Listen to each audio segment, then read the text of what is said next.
तृतीय परिच्छेद में कारण बताएंगे। द्वितीय परिच्छेद में श्री कृष्ण के तत्व के बारे में वर्णन किया है और एक बात कही, सब श्रोता गणेर करी चरण वंदन, जितने भी सुनने वाले हैं उन सब के चरणों की वंदना है। ये सब सिद्धांत सुनो करिए।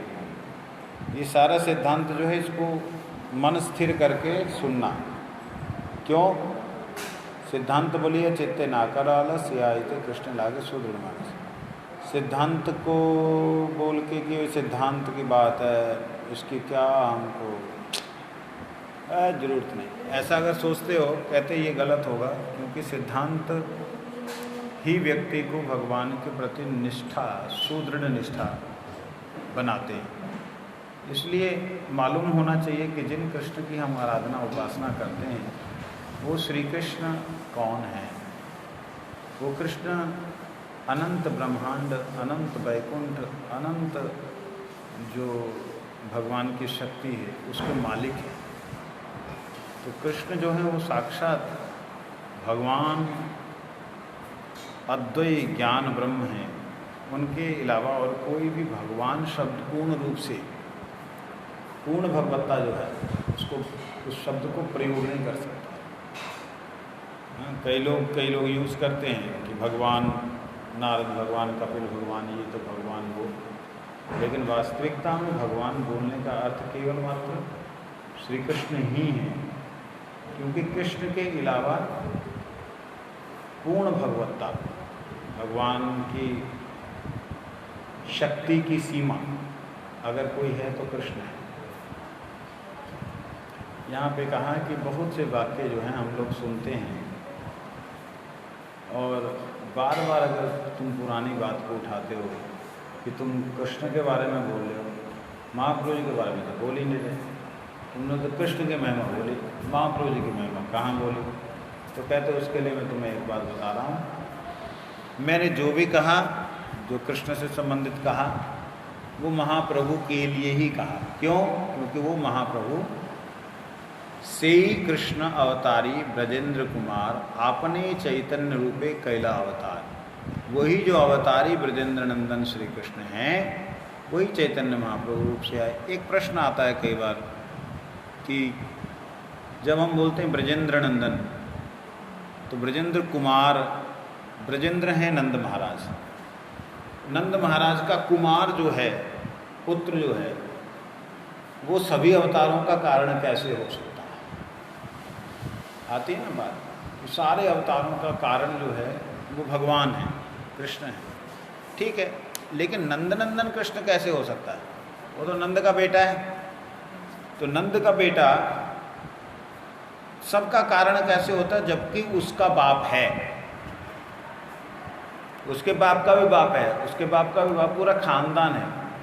तो खानदान में एक संतान आई और उस संतान को आप बोले सारे खानदान का जड़ है, ये सारा खानदान इसी से है। मान लो किसी के वंश में 100 पुरखे आ गए हैं और उन पुरखों के भी जो पुरखे हैं ब्रह्मा वगैरह वो आ गए। अब एक बच्चा जन्म हुआ, उसको अगर आप बोलने लगे कि ये सभी पुरखों का पुरख है, सभी बुड्ढों का बुड्ढा है, आदि का आदि है, सबसे पहले यही है, तो कौन मानेगा जी इस बात को? कोई मानेगा? बुद्धिमान तो नहीं मानेगा। तो कहते हैं ऐसे ही जब कृष्ण के बारे में बोला जा रहा है कि वो सब अवतारों का मूल है, कारण है, कहते उससे पहले तो कितने अवतार हो गए भगवान के? कृष्ण जी का अवतार तो बाद में हुआ। जब कृष्ण अवतार बाद में हुआ तो उनको आप सबका मूल कैसे बोल सकते, सबका कारण कैसे बोल सकते हो, सबसे पहले आदि कैसे बोल सकते हो? उन्हें फिर आप अनादि कैसे कह सकते हो? तो कहते बार बार एक ही बात तुम मेरे से पूछ रहे हो। कविराज गोस्वामी कहते हो बार बार तुम्हें मैंने समझा भी दिया है, फिर भी तुम बार बार पूछ रहे हो, दिमाग ना खराब करो। ऐसे करके उन्होंने बोल दिया। क्योंकि बड़े अच्छे तरीके से समझाया गया कि जो स्वयं भगवान है वो स्वयं भगवान इस धरातल पे कभी ब्रह्मा जी के एक दिन में कभी आ जाते हैं, ऐसा बोल दिया, समझा भी दिया। और जब उसको समझाने के लिए विस्तार लिया तो तुम सोने लग गए, तुमको आलस्य आने लग गया। तुमने कहा कि क्या सिद्धांत की बात है, उसको ढंग से एक बार समझ लेते तो तुम्हारे मन में संदेह नहीं आता दोबारा से। इसलिए कहते मूल मोटी बात समझ लो कि कोई भी व्यक्ति कुछ भी बोलता है कि चैतन्य महाप्रभु वामन के अवतार है, चैतन्य महाप्रभु नरसिंह के अवतार है, चैतन्य महाप्रभु फलाने के ठिकाने के अवतार है, कहते जो जैसा भी बोले वो सही है। क्यों सही है? क्योंकि सारे अवतार तो कृष्ण से हैं। कोई बोलता है वामन अवतार है, ठीक है, वामन भी तो उन्हीं में है ना, समझे नहीं? नरसिंह अवतार, नरसिंह जी का ये अवतार है चैतन्य महाप्रभु। कोई बोलता तो नरसिंह भी भगवान कृष्ण में ही तो हैं। तो इस दृष्टि से सारे अवतार जब कृष्ण में ही हैं तो कोई प्रॉब्लम नहीं है, कोई कुछ भी बोले तो कृष्ण ही सबके आदि और मूल है। सब श्रोता गणेर करी चरण वंदन, ये सब सिद्धांत सुनो करी एक मन। कहते हैं सभी श्रोता गणों के चरणों में मैं चरण वंदना करता हूँ।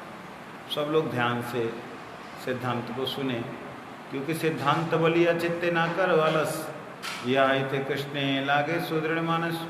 सिद्धांत बोल करके कि सिद्धांत है, चित्त में आलस मत करना है। क्यों?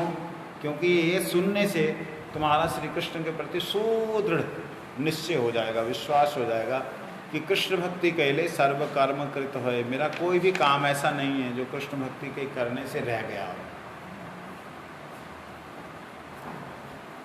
चैतन्य महिमा जानी ये सब सिद्धांत कहते जो मैंने कृष्ण के बारे में बतलाया है वो वास्तविकता में चैतन्य महाप्रभु का ही सिद्धांत है, मतलब चैतन्य महाप्रभु के बारे में ही बतलाया है। क्यों? क्योंकि चैतन्य महाप्रभु के बारे में मैं जो बताऊं तो ये बताना जरूरी होगा कि महाप्रभु पहले हैं कौन। वो एक साधारण आदमी के पुत्र हैं या वो अलग हैं? वो अलग हैं, साधारण आदमी के पुत्र के रूप में दिखाई दी। जैसे सूरज अलग है लेकिन पूर्व दिशा में उगता है तो हर बच्चा भी देख पाता है, लेकिन वही सूरज जब अपने पूरे यौवन में होता है दोपहर के समय में तो उसे कौन देख पाता है? तो इसी प्रकार से भगवान जो है भक्त के प्रेम में बंद करके वो ऐसे दिखलाई देते हैं कि भगवान नहीं, लेकिन भगवान भगवान ही हैं, भगवान भगवान ही थे और वो वही रहेंगे। कहते हैं इसी प्रकार, इसीलिए चैतन्य महाप्रभु की महिमा को कहने के लिए मुझे कृष्ण की महिमा के बारे में बोलना पड़ा। चैतन्य प्रभु महिमा कई बार तरे, कृष्ण महिमा कही करी अविस्तारे। मेरे को कृष्ण की महिमा कहते विस्तार करना बड़ा जरूरी समझा मैंने, इसलिए मैंने किया। चैतन्य गोसाई यही तत्व निरूपण स्वयं भगवान कृष्ण ब्रजेंद्र नंदन, चैतन्य महाप्रभु का जो तत्व निरूपण किया है, जो वास्तविकता में उनके बारे में बतलाया है, वो स्वयं भगवान श्री कृष्ण ब्रजेंद्र नंदन के बारे में बतलाया है। रूप श्री रूप रघुनाथ पदे जा रास, चैतन्य चरितामृत कहे कृष्णदास। कृष्णदास कविराज गोस्वामी कहते हैं कि जो भी रूप सनातन के रूप रघुनाथ के अनुगत में मैं जो है चैतन्य चरितामृत कह रहा हूँ। आगे जो है चैतन्य महाप्रभु का ये द्वितीय परिच्छेद आज समाप्त हुआ। आदि लीला का द्वितीय परिच्छेद, परिच्छेद का मतलब होता है अध्याय। अब ये तृतीय परिच्छेद है, तीसरा अध्याय। इसको हम कल को सुनेंगे। आज मेरे को कुछ सेवाएं हैं, उसमें मैं जा रहा हूँ। जय राधे श्याम। कल को हो सकता है मैं टाइम चेंज करूँ, तो सुबह ही शायद किया करेंगे। फाइनल नहीं है, मैं फेसबुक पे डाल दूँगा।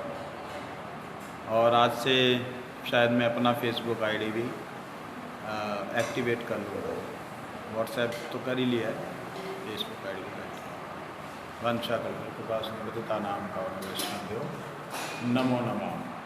हरि हर नम कृष्ण यादवाय नमः, यादवाय माधवाय केशवाय नमः। हरि हराय नमः कृष्ण यादवाय नमः, यादवाय माधवाय केशवाय नमः।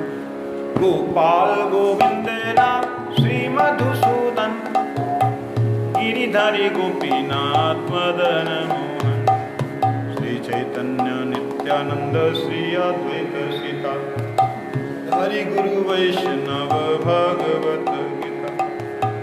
जय रूप सनातन भट्ट रघुनाथ, श्री जीव गोपाल भट्ट दास रघुनाथ।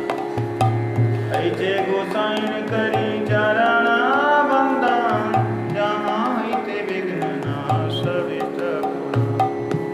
ऐचे गोसाई यार मुई तरदा, तांसवार पद और पंचग्रह। तादिर चरण सेवी भक्त सोनिवास, जन्म जन्म हरे कई अभिलाष। जय गोसाई जबे ब्रज कैलव, राधा कृष्ण नित्य लीला करीला प्रकट। आनंदे बोलो हरि भजो वृंदावन, श्री गुरु वैष्णव पदे मझाई अमन। श्री गुरु वैष्णव पाद पद्म करिया, नाम संकीर्तन कहे नरोत्तम दास। नाम संकीर्तन कहे अधम दास। हरे कृष्णा कृष्ण कृष्ण हरे हरे, हरे राम राम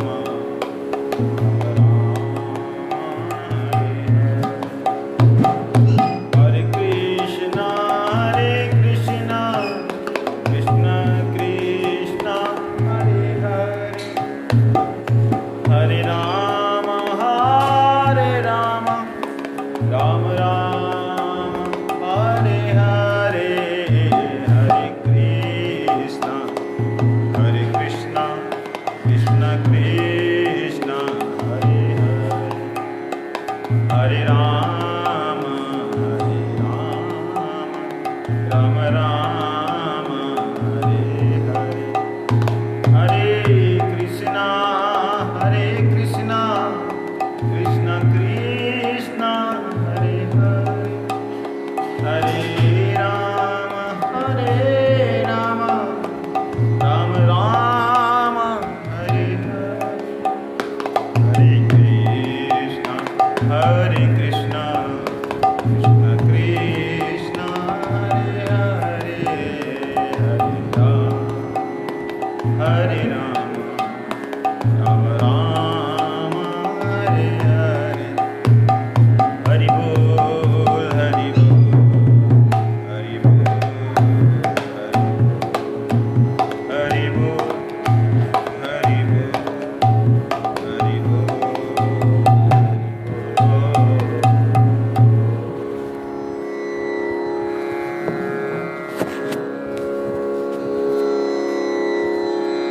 कल से सुबह 6 से 7:30 बजे तक ऐसा कुछ प्लान करेंगे कीर्तन का, कथा का। From tomorrow maybe I will start 6 AM to 7:30 AM, like that. So in the morning time maybe I can speak in English if you people will interest to hear Harikatha in English, then otherwise I like to speak in Hindi. So please tell me which is good for all. Every day it will be start 6 AM to 7:30 AM. So please tell me. Jai Radha. You can send me my mailbox. You can send me message.